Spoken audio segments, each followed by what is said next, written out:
Brain-computer interfaces, BCI. BCI, a direct communication pathway between the brain and an external device. Good evening. Top story today, Irish biotech startup H plus Nano. A new breakthrough in implantation technology might just pave the way. Computers in the brain? Sound like science fiction? Well, not according to H plus Nano. The company has just released a medical implant that they say was more than just a merging of man and machine. H plus Nano's long-awaited successor to the N54 medical implant has finally hit the shelves. And Well, it may look like a hallucination, but that floating interface has everything you need, from chat to video. What if I wanted to listen to some music? H plus Nano is a fictional company, but the idea, as they say, is far from science fiction. In fact, Intel claims that we will have commercially viable brain implants connecting us to the internet by the year 2020. This video is not from a brain implant, but of the first commercial step toward it. Yeah.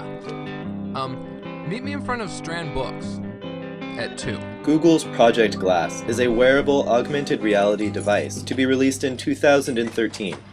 Commercial brain implants are still decades away, but this form of wearable augmented reality gives us a taste of where the technology is going and what the implant experience might be like.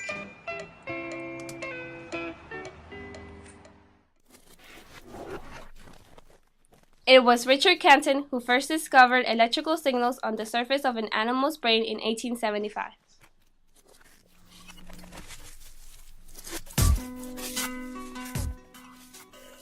"75 years later, in 1950, a neurosurgeon by the name of Dr. Jose Delgado tested the first device that could tap into these electrical signals. The stemoceiver, when tested on a bull's brain, allowed him to make the animal change direction with the touch of a button.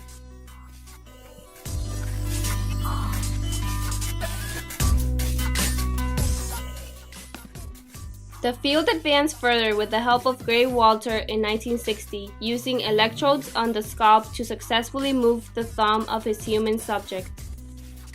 The cochlear implant allowed deaf individuals to hear by electrically stimulating the auditory nerve. Jacques Vidal published a paper in 1973 considering methods of tapping into natural electrical signals via EEG to control prosthetic devices. Current BCI technology is quite advanced, much more so than people realize. So how does it work? Scientists have to isolate signals within the brain to establish a response relationship. This is done with EEG or an MRI. Electrodes above the scalp are inserted alongside the brain to read neural signaling. These are then amplified and filtered and sent to a computer to be interpreted. The resulting BCI mechanism then responds accordingly to the info received, in this case opening and closing the hand. The human brain is an adaptable entity. New connections and pathways can form even in old age. The adult brain can learn to operate with a BCI.